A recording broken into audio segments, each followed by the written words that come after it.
आपण ओळखू लागलो तर काय होतं, आपण अपमादेन संपादित, महापरिनिर्वाणाच्या अगोदर भगवंतानी जाण्याच्या अगोदर जो काय अतिशय मोठा उपदेश केलेला आहे की जे जे घडतं त्याच्याबद्दल काय राहा, जागृत राहा. माझ्या भावना कशा आहेत, मला झोप येत आहे का, आता मी जे प्रवचन ऐकत आहे त्याच्याबद्दल झोप येत आहे का, याच्याबद्दल जागृत आपण राहता आलं पाहिजे. भगवंताच्या कृतकर्माचा काही विपाक नाही, पण मला अजून बरेच काही करायचे आहेत, माझ्या कृतकर्माचा विपाक होणार आहे, मला अनुमती जर भगवान देतील तर काय होईल, मी अभ्यास करण्यासाठी तिथे निघून जाईल. तिसऱ्यांदा भगवान म्हणतात की मेघिया प्रतीक्षा कर, दुसरा भिक्षू आल्यानंतर मग तू काय कर, निघून जा. अशा पद्धतीनं तिसऱ्यांदा म्हटल्यानंतर मेघे काय ऐकत नाही. आणि मग काय तिसऱ्यांदा भगवान कुणालाही उपदेश देताना काही सांगताना तीनदा म्हणतात आणि तिसऱ्यानंतर ते काय करतात, सोडून देतात. आणि मग भगवान काय म्हणतात, मेघीय तुला जे योग्य वाटतं आणि करण्यासाठी योग्य वेळ आहे तुला वाटतं, बघा योग्य वेळ शब्द वापरलेला आहे, ते तू कर असं भगवान काय म्हणतात, मेघेला म्हणतात. आणि मेघे मग निघून जातो. आता मेघेय आम्रवनात गेल्यानंतर काय होतं बघा, आपल्यासारखी त्यांनी इथं अतिशय बैठक व्यवस्था केली चांगली. आता बुद्धानुस्मृती आपण किती एक चांगल्या पद्धतीने केली, खरं सांगा बरं हात वर करून की मी किती 30 मिनटाचं घेतलं का, 30 मिनटाच्या या सगळ्या बुद्धानुस्मृती ध्यानामध्ये आपण बुद्धाला पाहू शकलो का. बुद्ध राजघरामध्ये आहेत, चौपालामध्ये आहेत, वैशालीमध्ये आहेत, आनंदसोबत आहे, संवाद आहे, वज्जीपुत्रांना त्यांनी उपदेश केलेला आहे, पावाला आले, कुशीनगरला आले, 2 शाल वृक्षामध्ये अंथरून टाकलं, त्याच्यावर पूर्वेला उजव्या हातावर झोपणं म्हणजे पूर्वेला आहे, पूर्व दिशा आहे, चंद्र पौर्णिमेचा चंद्र वैशाखीचा निघालेला आहे आणि बुद्ध उजव्या कुशीवर झोपलेले आहे. आपल्याला बुद्ध दिसले का 30 मिनटामध्ये, हातवर करा बरं ज्याला दिसले त्यांनी. नाही कल्पनेने केली, आपल्याला दिसले का बुद्ध. आणि तसंच काय झालं, मेघ्याचं झालं. मेघे इतका उत्तेजित झाला होता, एवढा उत्साहानं भरला होता की मला आता इथं आम्रवनामध्ये अतिशय सुंदर याच्यामध्ये ध्यान करायचं. बुद्धानं परमेश्वर म्हटलं की तुला योग्य वाटतं आणि योग्य वेळ आहे असं तुला वाटतं, तो जाऊन तू काय कर, तू जाता.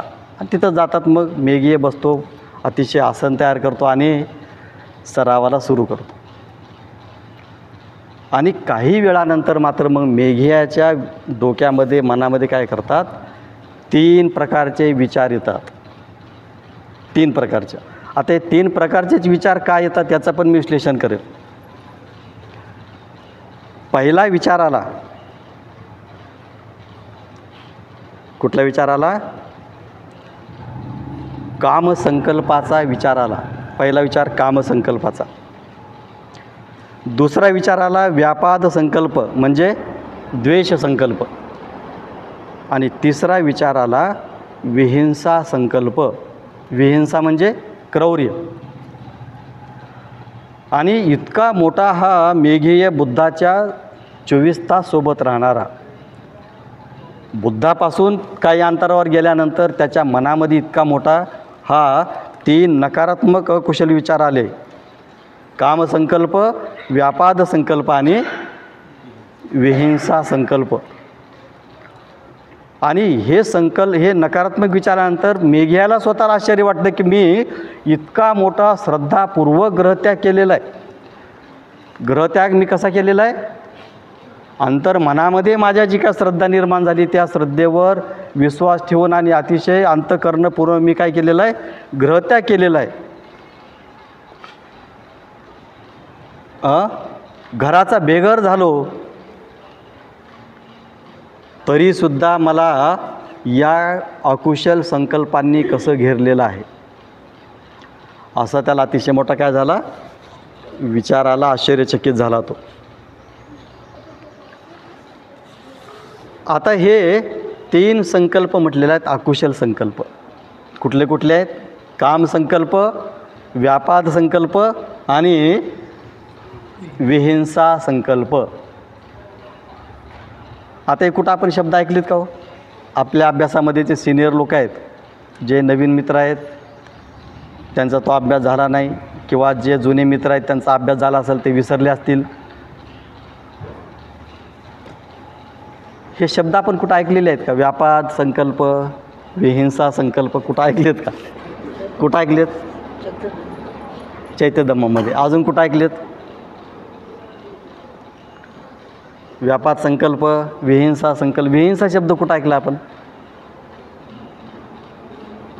ऐकलं आहे कुठं विहिंस? हां, अष्टांगिक मार्ग अभ्यास झाला का आपला कुणाचा? कुणाकुणाचा हात वर करा. अष्टांगिक मार्गाले सगळे अष्टांगिक मार्गाचे सगळे मित्र वर करा हात. हां, सम्यक संकल्पामध्ये 3 संकल्प असे आहेत. पानातिपाता विरमणी नकारात्मकशील आहेत का नाहीत? आणि विधायकशील कुठले आहेत? मैत्रीपूर्ण कर्म. तसे अष्टांगिक मार्गामध्ये सम्यक दृष्टीच्या नंतर दुसरं जे अंग येतं ते काय येतं? सम्यक संकल्प. आणि संकल्प करताना 3 नकारात्मक संकल्प आहेत. नकारात्मक म्हणजे चिंतन असं करा की मी जे संकल्प करतो ते संकल्प माझे पूर्णत्वास जातात का? प्रश्नार्थक चिन्ह. आणि जात नसतील तर त्याच्या पाठीमागचे काय कारण आहेत, असं चिंतन करा. आता कामसंकल्प म्हणजे आपल्या मनामध्ये ज्या काही तृष्णा आहेत, आसक्ती आहे, मेघीय श्रद्धेच्या पोटी अतिशय मोठी श्रद्धा धम्माबद्दल, बुद्ध धम्माबद्दल निर्माण झाली आणि तो घराचा बेघर झाला, तरीसुद्धा त्याच्या मनामध्ये काय निर्माण झालं? कामसंकल्प. म्हणजे घर सोडून आला तरी त्याच्यामध्ये कुणाचे विचार सुरू झाले? घराचे विचार सुरू झाले. कामसंकल्प म्हणजे काम हा अतिशय मोठा शब्द आहे. कामछंद आपण ज्याला म्हणतो. ध्यानातला पहिला अडथळा कुठला आहे? कामछंद. दुसरा कुठला आहे? दुसरा कुठला आहे? व्यापाद आहे. याच्यात व्यापाद आहे का आपल्या 3 संकल्पामध्ये? आहे का नाही व्यापाद? हे ध्यानातले अडथळे आहेत. कामछंद आणि व्यापाद हे अतिशय 2 कसे आहेत? अतिशय मजबूत अडथळे आहेत. आणि दोन्ही अडथळे ह्या मेघियाला तिथं काय झाले? ध्यानामध्ये आले.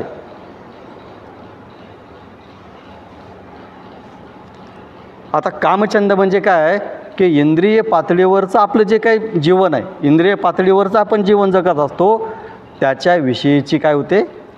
आसक्ती निर्माण होते. म्हणजे आता इथं पत्रे आहेत, गरमी येऊ लागली, आपल्याला उष्णता आहे, आपल्याला असं वाटतं की इथं जर कूलर असता किंवा ते बरं होतं बाबा, तिथं थंड होतं चांगलं. सहज विचार आला आपल्याला तर काय होतो?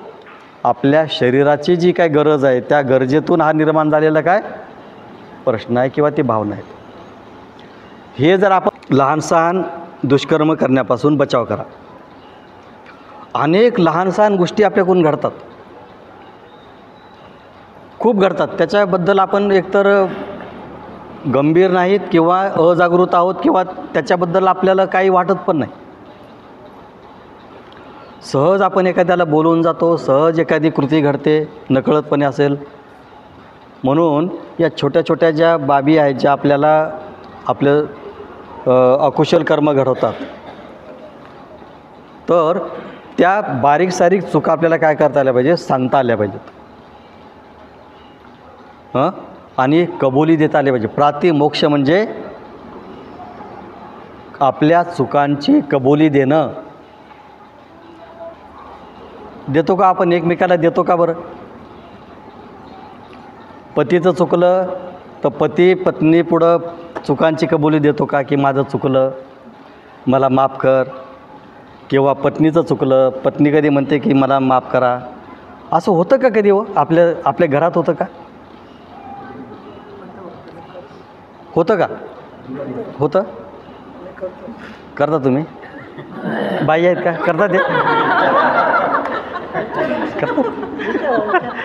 करतात का? करतात. टाळ्या वाजवा यांच्याबद्दल. आणि मोठा चुका झाल्यावर बारीक सारीक ठीक आहे, मोठ्या चुका झाल्यावर करतात. मुलाला विचारा. ठीक, चांगली गोष्ट. मग कल्याण मित्रापुढं सांगितलं पाहिजे, मोठी चूक झाली माझी, बारीक चूक झाली. ठीक आहे, ठीक. हे ओझं आपल्याला घेऊन जाता कामा. ओझं आहे ना आपलं, हे ओझं आपल्याला सोडून जायचं आहे. आणि म्हणून जेवढं काही आपल्याला, मी सुरुवातीला जे म्हटलं ना, गुंतागुंत, हीच गुंतागुंत आहे. आपण धरून ठेवलं आहे. आणि जोपर्यंत आपण सोडणार नाही तोपर्यंत ती गुंतागुंत काय होणार नाही, सुटणार नाही. आपण या जगाचे अतिशय मोठे अल्पकालीन प्रवासी आहोत. आपण काही दिवसामध्ये जाणार आहोत, काही महिन्यामध्ये जाऊ शकतो, काही वर्षामध्ये जाऊ शकतो. त्याच्यामुळं त्रिरत्न बौद्ध महासंघाचा आपण हा परिवार काय करायचा, आपल्याला जेवढं सहजपणे आपल्याला हे जगाचा निरोप घेता येईल तेवढं गुंतागुंत आपल्याला काय करायची, सोडवून जायचं. आपण गुंतागुंत निर्माण नाही करायची.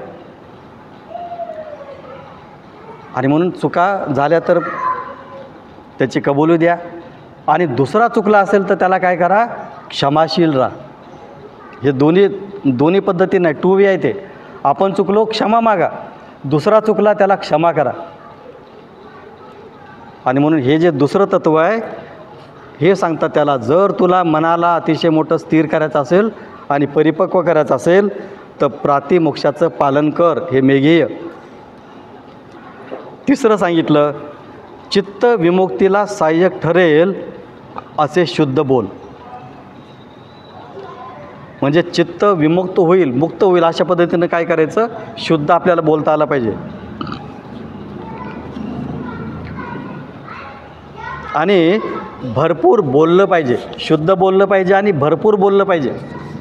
आता भरपूर बोलायचं म्हणजे काय बोलायचं बरं? भरपूर बोलायचं म्हणजे काय बोलायचं? त्याचा उल्लेख केलेला आहे. काय बोलायचं आहे? अल्प इच्छेवर बोलायचं आहे. अल्प इच्छेवर बोलायचं आहे. भरपूर बोलायचं आहे कशावर? आपल्या अल्प इच्छा ज्या आहेत त्याच्यावर बोलायचं आहे. म्हणजे माझ्या जीवनामध्ये मी किती अल्प इच्छा ठेवलेल्या आहेत त्या सांगा लोकांना.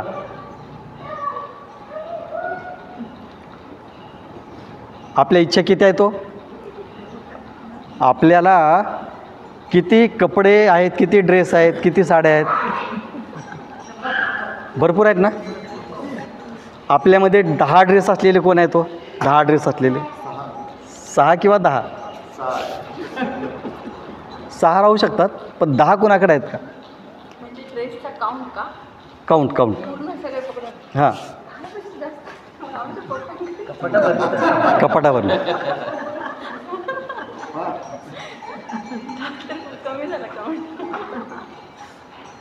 6 ठीक आहेत. म्हणजे आपण 6 वाचतातच शक्यतो. असून न सांगणार.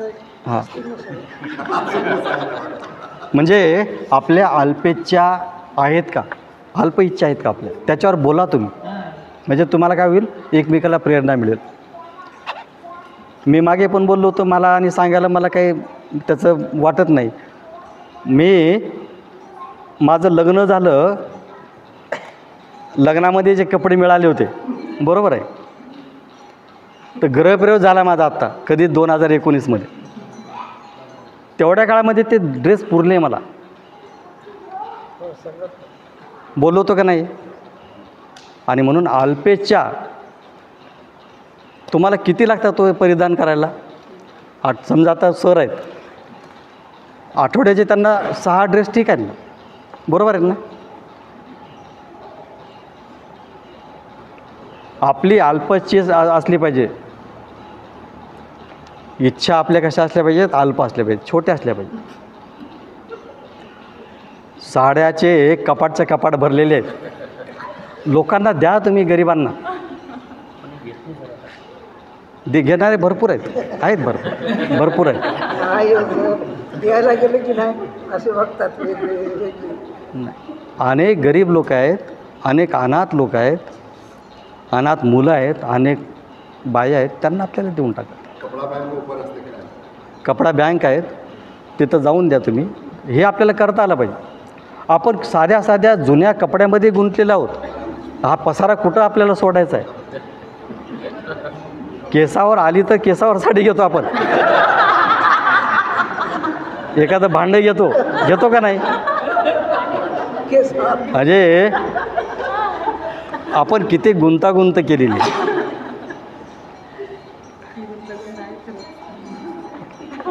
याचं चिंतन करा, याचं काय करा, चिंतन करा. बरोबर आहे. तर कशावर बोलायचं आपल्याला? भरपूर बोलायचं आहे. माझी अल्प इच्छा कशी आहे? भरपूर बोला. कशावर? संतोषावर बोला, की मी संतुष्ट आहे या जीवनामध्ये. कसं आहे? मी संतुष्ट आहे, समाधानी आहेत. भरपूर बोला. कशावर? एकांतवासावर बोला. एकांतवासावर भरपूर बोला. प्रेरणा द्या लोकांना एकांतवास करण्याची. अनासक्तीवर बोला, पराक्रमावर बोला, वीर्यावर बोला, आणि शील समाधी प्रज्ञेवर बोला, आणि विमुक्तीवर बोला. हे मेघिया, या गोष्टीवर तू काय कर? भरपूर बोल. अशा पद्धतीनं भगवंतांनी तिसरी बाब त्याला सांगितली. चौथी सांगितली, अकुशल कर्माचा दृढपणे त्याग करणे, पराक्रमी असणे आणि सतत प्रयत्नरत असणे.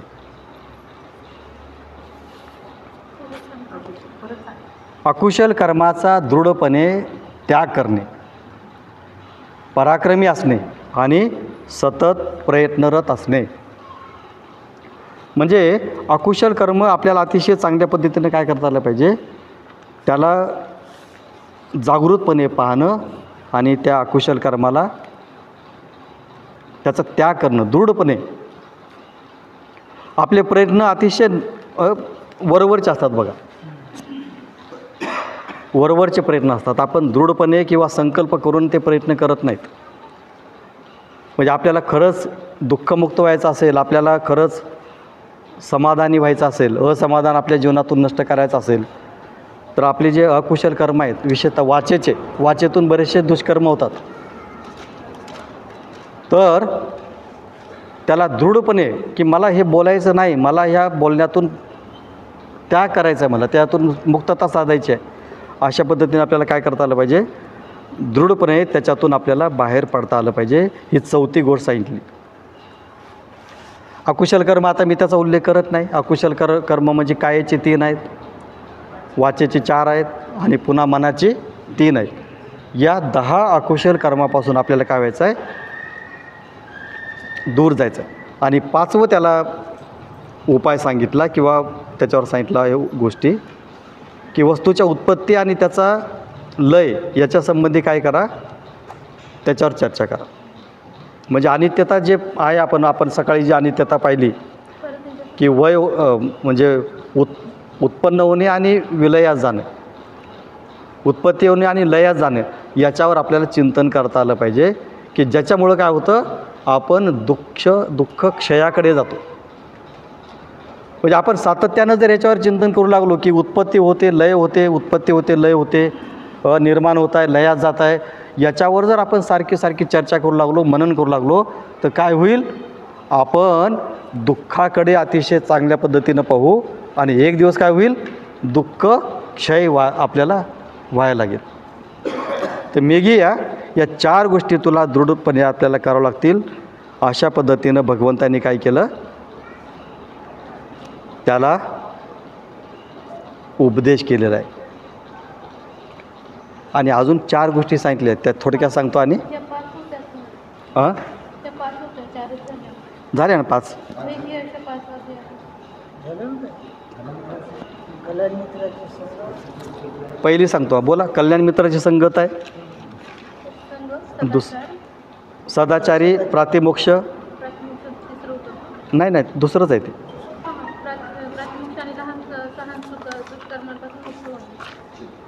हे बघा, कल्याण मित्राच्या सोबतीत राहणे. दुसरं आहे सदाचारी किंवा प्रातिमोक्षाचं पालन करणे. दुसरं आहे. तिसरं आहे चित्तविमुक्ती, सहाय्यक राहील असे बोलणे, भरपूर बोलणे वगैरे. दृढपणे त्याचं निराकरण करणे. आणि चौथा आहे वस्तूच्या उत्पत्ती आणि लयाची चर्चा करणे किंवा त्यासंबंधी चिंतन करणे.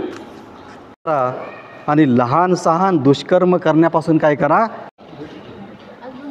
नाही करत, मग तुम्ही कुठं बोलता. नाही. तर तुम्ही काय करा, आपल्या दममय ज्या मित्र आहेत सगळ्याच, एक दोन मैत्रिणीशी बोलत राहा. तुम्हाला ज्यांना वाटतं की मी यांच्याशी बोलू शकते, बोलत राहायचं. गरज नाही तुम्हाला म्हणजे खूप मोठी मदत मिळेल त्या मैत्रिणीकडून, पण तुमचं ऐकून घेण्यासाठी सुद्धा ती व्यक्ती कशी आहे, सक्षम आहे. आणि जी ऐकून घेणारी मैत्रीण आहे ना, तिनं स्वतःपर्यंतच ठेवा. तिनं दुसरीकडनं का सांगू की जयश्री मला असं सांगू लागली होती, असं नाही. हे अतिशय मोठं काय आहे, हे सूत्र आहे जीवनाचं. चॅप्टर आहेत. पण चॅप्टरमध्ये आपण सामूहिक चर्चा जरी आपल्याला वाटलं की नाही मला इथं चांगलं नाही वाटत, एखादा व्यक्ती असा पाहिजे की जिथं आपण सहजपणे आपण बोलू शकतो. ठीक आहे. आता दुसरी गोष्ट सांगतात, घालतो आणि म्हणतो की भगवान, खरा मी तर गेलो तिथं, परंतु माझ्या मनामध्ये हे काय झाले, 3 नकारात्मक संकल्प निर्माण झाले.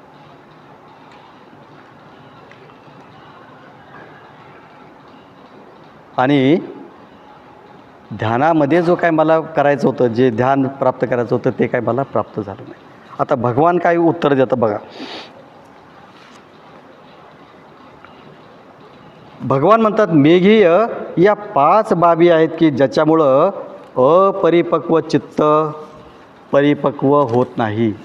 काय म्हणतात भगवान, मेघीय अशा 5 बाबी आहेत की ज्याच्यामुळं अपरिपक्व चित्त परिपक्व होतं.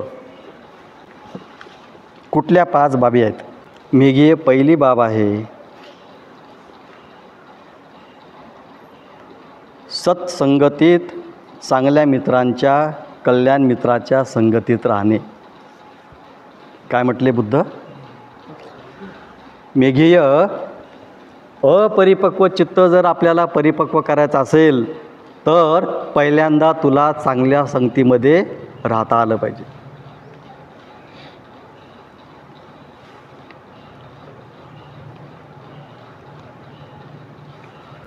ही अतिशय महत्त्वाची गोष्ट भगवंतांनी सांगितली.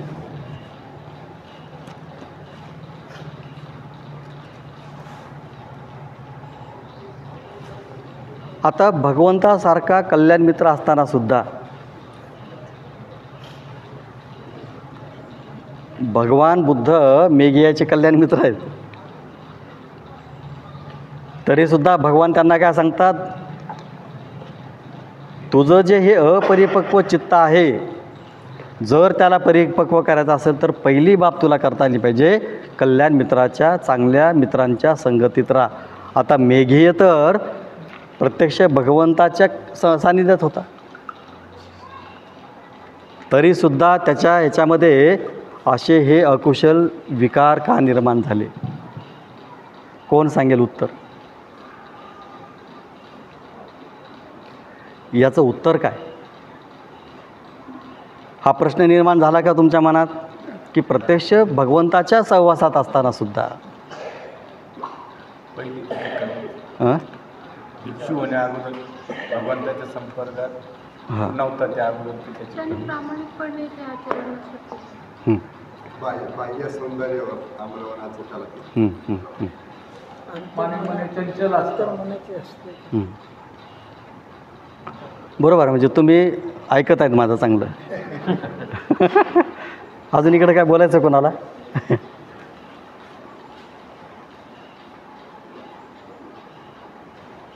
ते असं सोबत असून पण त्या माणसाचं काही असरच होत नाही त्या person हां त्या हां, टाईपवर. तसं पण राहू शकतं ते.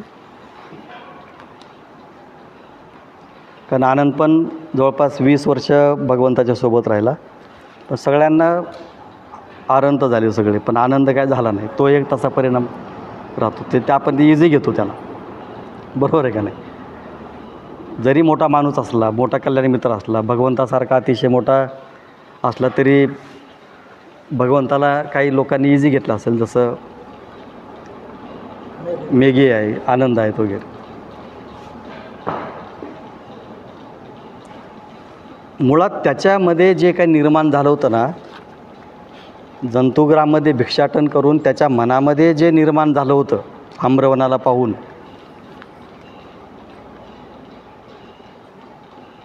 ते जे भगवंताला त्यांनी जे बोलायचं होतं तो काही त्याच्यात काही भगवंतापुढं बोलला नाही. त्यांनी फक्त सांगितले की मला ध्यान साधना करायची. पण भगवान तीनदा सांगत आहेत की तू जाऊ नको, मेघे तू जाऊ नको, थांब इथं. जसं तुम्ही म्हटलं ना थांबा, तुम्हाला म्हटलं ना तिथं थांबा, तुम्ही थांबल्या का? नाही थांबल्या.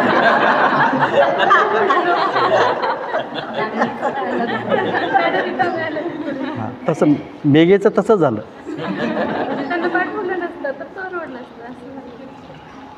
मी तुम्हाला म्हटलं थांबा, गाड्या पाठवतो. गाड्या पाठवल्या, गाड्या रिटर्न आल्या. अरे म्हटलं या 2 कुठं आहेत? 2 मधून येत आहेत. मेघेचं तसं झालं. अरे बाबा थांब तू. बुद्ध त्याचं चित्त जाणवत होते की हा अजून परिपक्व नाही. याला एक विशेषतः एकांतवास करण्यासाठी आपण जे पाहतो, आपण धम्ममित्र काही विशिष्ट शिबिर झाले की एकांतवासाला जातो. तर एकांतवास करण्यासाठी ते काय म्हणतात की तुम्ही तुमचे जे कल्याण मित्र आहेत, सेंटरचे जे धम्मचारी आहेत, तुला त्रास नाही झाला मी असं बोललो तर? नाही ना. कारण काय होतं, माणूस नाही एकदम तू काय झाली, जयश्री अगदी स्थिर झाली की आता मेघेच्या जागे मी आले का काय.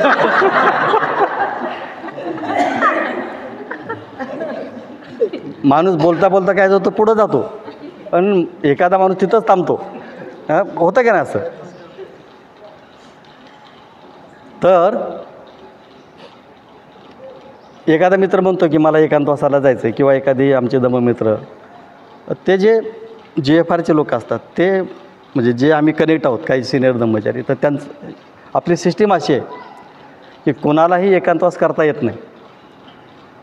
तर त्या मित्राचं शिबिरं झालेले आहेत का, GFRचे शिबिर झालेत का, काही विशिष्ट अभ्यास झालेत का, तो रेग्युलर धम्मचार्याच्या संपर्कात आहे का, त्याच्या भावना विचारतो सातत्यानं, कुणाला सांगतो का, हे तो फ्री आहे का, म्हणजे त्याचं जे काही चालू आहे ते सगळं कुठंतरी तो सांगतो का. आणि मग धम्मचार्याला वाटलं की यस हा एकांतवासाला जाऊ शकतो, तर मग त्याला परमिशन मिळते. हे काय असेल बरं, असं का होऊ शकतं? म्हणजे कल्याण मित्रता हे असं अतिशय मोठं तत्त्व आहे की आपण त्या माणसाला खूप चांगल्या पद्धतीनं जर ओळखत असू की कुठल्याही परिस्थितीमध्ये हा माणूस कसा राहील, अगदी स्थिर राहील, चांगला राहील, कुठं जरी गेला तरी तो धम्ममित्र म्हणून किंवा धम्मचारी म्हणून तसाच राहील तो. हो, हा आत्मविश्वास त्याला ज्यावेळेस येतो तो म्हणतो की तो यस तुम्ही आता जा आता. आणि म्हणून भगवंतानी जे मेघेला सांगितलं की तू थांब थोडंसं, बुद्धानं 3दा सुद्धा सांगून तो थांबला नाही. मग बुद्ध कुणाला थांबवत नाहीत, जा म्हणतात. आणि म्हणून ज्याचं चित्त अतिशय कमकुवत आहे, कमजोर आहे, ज्यांनी स्वतःवर अजून, कारण बुद्ध त्याला रोज बघतात ना, त्याला हा कसा आहे काय नाही, त्याचं इतर भिक्षूसोबतचं कसं वागणं आहे. कधी कधी वाटतं ना की धम्मचार्याच्या जवळ एखादा मित्र असेल ना, तसं कोणी आमच्या जवळ नसतो तसा, पण एखाद्याच्या असं वाटतं की मी धम्मचार्याच्या जवळचा धम्ममित्र आहे. तर त्याचे बाकीचे लोक काय करतात, द्वेष करतात का नाही. तसा अनेकांचा द्वेष, म्हणजे मेघेचा अनेकांचा लोक काय करतात, द्वेष करत असतील ना की बाबा हे भिक्षूचं पात्र उचलतो, बंदीचं आपल्या बुद्धाचं पात्र उचलतो, त्यांची सेवा करतो, वाटेल ते बुद्धाजवळ सहज कधी पण जाऊ शकतो, आम्हाला त्याची परमिशन नाही. तर जो उपस्थापक असतो त्याला अनेक शत्रू निर्माण होऊ शकतात किंवा त्यांच्या मनामध्ये द्वेष येऊ शकतो किंवा याच्या मनामध्ये अहंकार येऊ शकतो की बघा मी बुद्धाचा सेवक आहे. मग हे सगळं भगवंतानी जाणलं असेल की हा अजून तेवढा काही परिपक्व नाही, तेवढा अजून हा काही, तू थांब थोडासा. आणि म्हणून तिथं त्याची काय झाली, मेघ्याची काय झाली, गफलत झाली. बुद्धाचं त्याने ऐकलं नाही आणि तो काय केला, निघून गेला. आणि म्हणून पहिलं तत्त्व आहे, पहिली बाब त्यांनी सांगितली की जर आपलं एखाद्याचं चित्त अपरिपक्व असेल, कमजोर असेल, तर त्याच्यावर पहिलं काम आपल्याला करावं लागेल ते म्हणजे कल्याण मित्रासोबत, चांगल्या लोकांसोबत त्याला वेळ घालवता आलं पाहिजे. आणि म्हणून आपण सर्वांनी काय करावं, चांगल्या लोकांसोबत म्हणजे आपले जे चांगले धम्मचारी आहेत, काही सिनियर मित्र आहेत, त्यांच्यासोबत आपण काय केलं पाहिजे, वेळ घातला पाहिजे. वेळ म्हणजे हाय हॅलो चला चहा घेऊ, कसा आहे, बरं आहे का, असं नाही. ते एवढंच आहे का ते आपलं, हे तर आपण सहज बोलतो ना. मग आपल्याला तुमच्या भावना व्यक्त करता यायला पाहिजेत त्यांना की माझ्या भावना असं असं झालं, मी हर्ट झालो, या बाबीमुळं मला त्रास झाला, माझ्या घरामध्ये अशी अशी गोष्ट झाली आणि मला खूप मोठा त्रास झाला. आपण सगळे निर्णय घेतो, सगळं पार पडतं आणि मग सांगतो की मला त्रास झाला. अरे बाबा हे अवघड झालं, सगळं झालं, कल्याण मित्राला माहीत नाही आणि सगळं जिकडं तिकडं मिटलं ना, मग म्हणतो मला त्रास झाला खूप. कशाचा त्रास झाला आणि मग तो सांगतो सगळं. हे असं नाही. तुम्हाला एखादी गोष्ट करायची आहे ना, तो विचार जरी आला तर तुम्हाला सर मला असा असा विचार आला, मी असं असं मला करायचं असं वाटत आहे, मी करू का. मी मागे पण उदाहरण दिलं होतं, 2 वर्ष आम्ही फोनवर बोलतो, सगळं बोलतो आणि 2 वर्षानंतर तो मला मित्र काय म्हणतो, सर माझं ब्रेकअप झालं. अरे बाबा आपण 2 वर्ष बोलवत आहोत पण ते कधी जुळलंच नाही हे सांगितलं नाही, ब्रेकअपचं कशाला सांगतो. हां, जुळलं नाही हे सांगितलं नाही, ब्रेकअप झाल्यावर कशाला सांगतो. म्हणजे मनुष्याची प्रवृत्ती आहे, आनंदाच्या गोष्टी सांगत नाही, दुःखाच्या गोष्टी सांगतो. खरं आहे का खोटं आहे. म्हणून आपल्याला सहज एक व्यक्ती जीवनात पाहिजे की ज्याच्यापुढं आपण काय करू, सहज बोलू, मन मोकळेपणाला आपण काय करू, एखाद्या व्यक्तीशी बोलू. तुम्हाला धम्मचारीच असला पाहिजे असं नाही, तुमच्यासोबत तुमचे जवळचे धम्ममित्र असतील त्यांच्यासोबत बोला ना. मन मोकळं करा, म्हणजे तुमच्यामध्ये जे काही हळुवारपणे जे साचत जाईल ते काय होईल, कुठंतरी बाहेर पडत राहील. म्हणून चांगल्या मित्रांच्या सहवासात राहा, हा पहिला. आणि म्हणून कुणाला काम करायचं आहे, कुणाला बदलायचं आहे, कुणाला स्थिर राहायचं आहे, तर आपल्याला स्वतःला आपल्याला ते करायचं. आणि म्हणून द्वेष कशामुळे निर्माण होतो, आपल्या मनाविरुद्ध झालं म्हणजे आपण स्वतःला काहीतरी विशिष्ट समजत आहोत. बरोबर आहे का नाही. माझ्या मनासारखं झालं पाहिजे, मी स्वतःला काहीतरी विशिष्ट समजू लागलो का नाही. आणि म्हणून आपल्याला काय करता आलं पाहिजे, भिक्षू शब्द जो भगवंतानी आपल्या शिष्यवर्गाला दिला त्याच्यामध्ये अतिशय मोठा अर्थ आहे.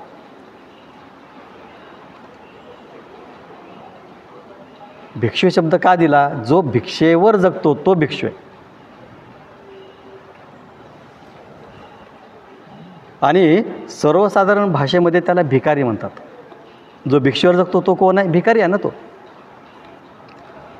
आणि म्हणून आपण अतिशय उच्च मार्गावर जरी असलो तरी आपण कोण आहोत, आपण भिकारी आहोत. ही जर भावना आपल्यामध्ये आणि भिकाऱ्याच्या मनासारखं काय होतं का. भिकाऱ्याला वाटलं की आज मला पुरणपोळी मिळाली पाहिजे, त्याला मिळेल का पुरणपोळी, असं नाही होत. आणि म्हणून आपल्याला हे भाव निर्माण करा की मी कोण आहे, मी कोण आहे, भिकारी आहे मी. आपला अहंकार आपल्याला अतिशय वितळावा लागेल.